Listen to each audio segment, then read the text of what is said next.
Don't call it a comeback, my friends.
Hello and welcome to the first episode of the first ever Loresworn playthrough of Crusader Kings II.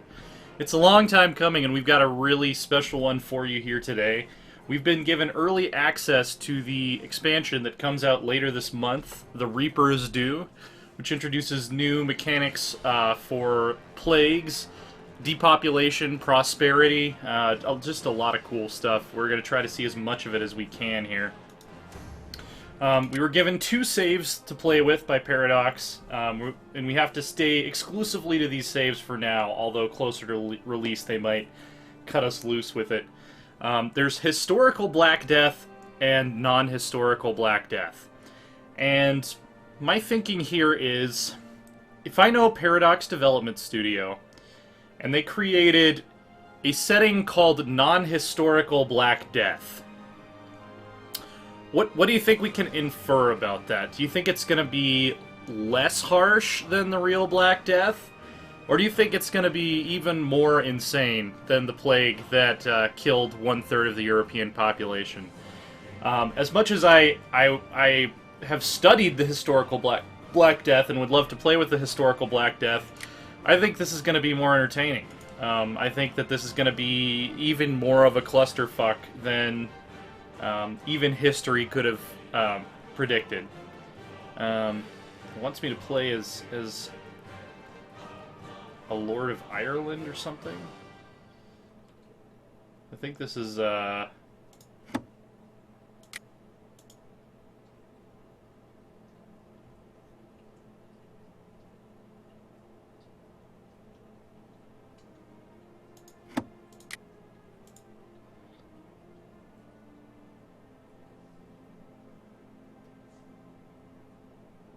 okay, so that's what happened. So the non-historical Black Death is not set in the same time period as the historical Black Death save, and I didn't realize that until just comparing them now. So the non-historical Black Death is going to start the Black Death out in 980, and that's why the borders look kind of weird. Yeah, so actually, let's play with the historical Black Death, because I did want to talk about this time period, and it's not a time period a lot of people get to in CK2, to be quite honest, because you have to play for so long to actually get to the the 1300s, and yeah, I think this will do nicely. In terms of who I'm going to play, I want to play in England, as that was an area that was historically hit very hard by the Black Death. Scandinavia was as well. Actually, Scandinavia was hit so hard by the Black Death that they believe 10% of, I think it's 10% of people with a certain chromosome that is prevalent in Scandinavia might be immune to the HIV virus, among other things. If I'm getting the disease totally wrong, feel free to correct me in the comments, but I believe that that's the case. I want to play as a Duke, and I'm going to play as Duke Gilbert of Northumberland. He starts in a fairly strong position here. I've got 2 well-built counties. I've got Hadrian's Wall, so that's always cool. I think they might have just added this, because I was actually playing a test game without the expansion turned on, and I don't believe this was here. I think that might be something that's being added in the Reaper content pack, or something like that. Because I definitely don't remember seeing Hadrian's Wall just running across Northumberland here. Yeah, so let's go ahead and load in, and get ready, or prepare to die, as Dark Souls has taught us. If you're new to Crusader Kings, or you just haven't played much of it, or you haven't played it in a long time, as I do at the beginning of all of my Crusader Kings playthroughs, for those of you that are still around from the old YouTube channel, I sort of treat the beginning of it as a tutorial. So I'm going to run through my logic of how I set up my realm, and how I set goals for myself and prepare to act on those goals. So it looks like we can shut the gates. When an epidemic is threatening your court, you can shut the gates. Characters in seclusion will have a hard time communicating with the outside world, but should avoid infection from outside sources. So this is the new epidemic map mode.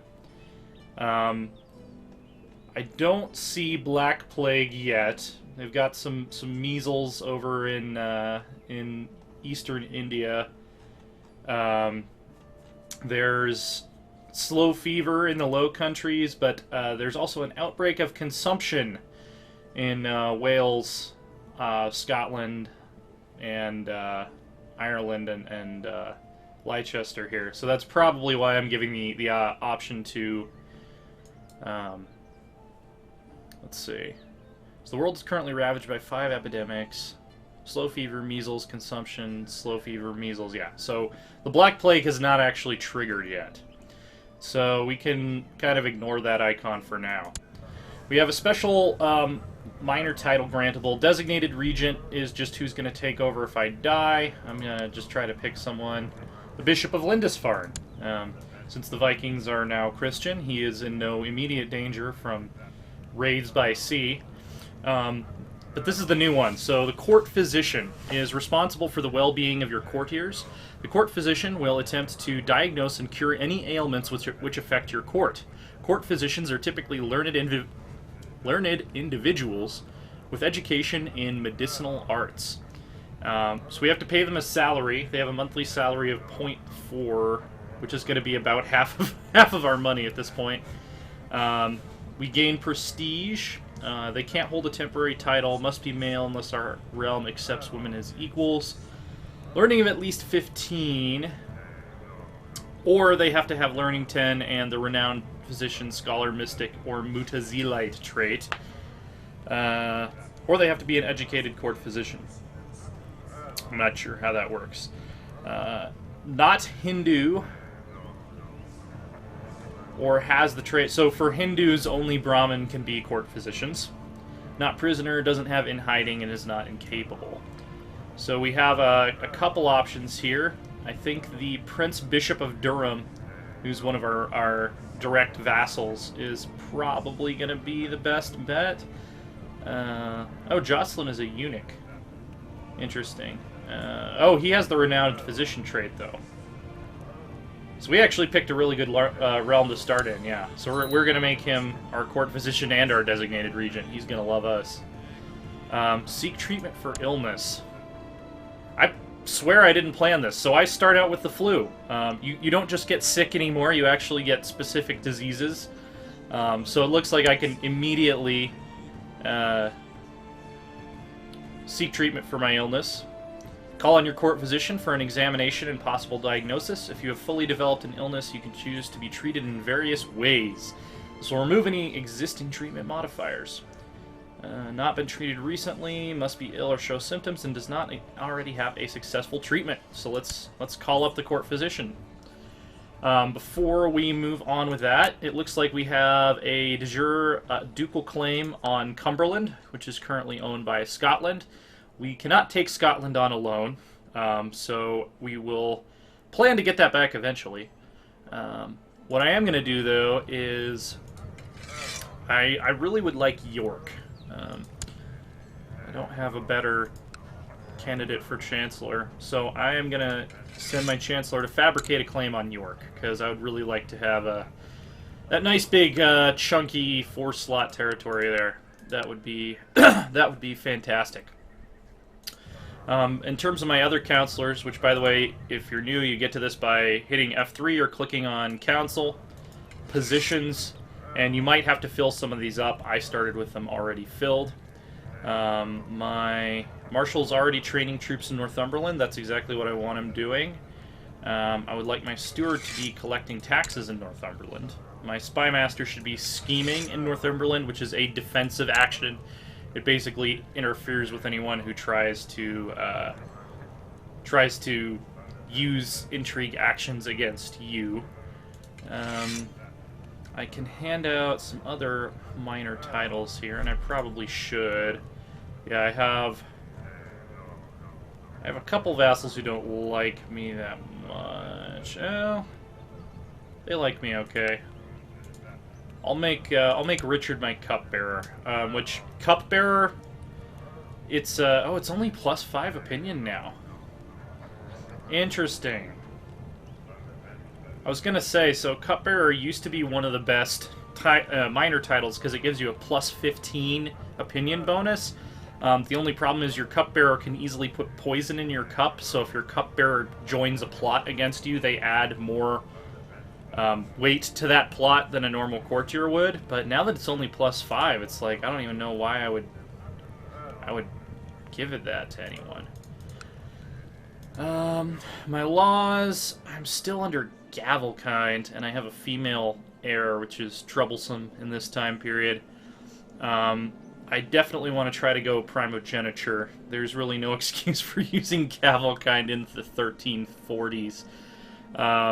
I have to have reigned for at least 10 years, and I think all of the other conditions are satisfied. So if we survive the Black Plague for 10 years, I'll be able to change that. Alright, so civic and religious law, we can change one law right now. I don't need to revoke titles. Marginal status of women would allow women who are not related to me to be my spymaster. Women who are related to you can always be spymasters.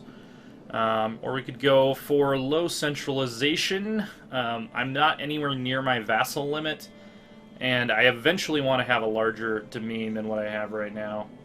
So let's go ahead and pass that. Oh, my council's going to have to vote on it because they're... Yeah, my council's fully empowered. So I'm going to have to ask my council about everything, which is a mechanic added in the last expansion. I'll go over that as well. Oh, I probably should have changed an obligation law, like get more taxes from the cities or something. Oh, it looks like the council has already rejected the idea of putting more taxes on the cities. So my council is Prince Bishop of Durham, my direct vassal here. Maurice, who is the mayor of Newcastle. This guy, who's my spymaster. We have Jocelyn of Lindisfarne, who should love me. He's a glory hound. And I have 2 zealots, so they're going to support religiously motivated, like holy wars and stuff like that. Pragmatist, so he's going to be more conservative, and then my marshal, who is also a glory hound. This is an interesting council because I don't have any pure loyalists. I don't have like any automatic yes men, but I also don't have any like out and out malcontents, which is nice. I'm going to turn the sound down just a little bit.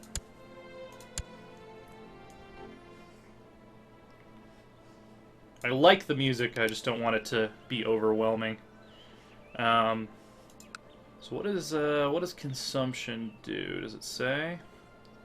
Oh yeah, they've added hospitals as well, which they add disease resistance to your provinces, which makes epidemics less likely to occur and spread into the country. They also added new mechanics called depopulation and prosperity. By the way, these are some new province modifiers. We have a Carpenter's Guild here.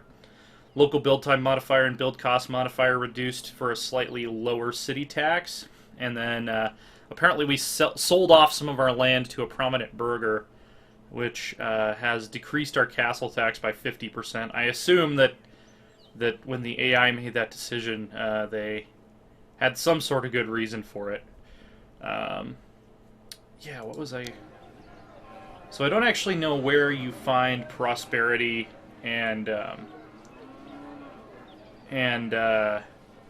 depopulation. I guess maybe it just shows up here. But I know if you stay at peace for a long time, it's a new thing they've added. You will gain prosperity. Looks like we can build a hospital. We have the money for it, so let's definitely do that. I probably want to build one in Durham too, honestly, once I get the money. Okay, well, I unpaused the game and it crashed. So we're gonna... I basically tried to redo everything I just showed you, so it should be identical. Anyway, here we go. My court physician, Bishop Jocelyn of Lindisfarne, has come to see you and offers treatment for your illness. He explains that there are several different types of treatment he can offer.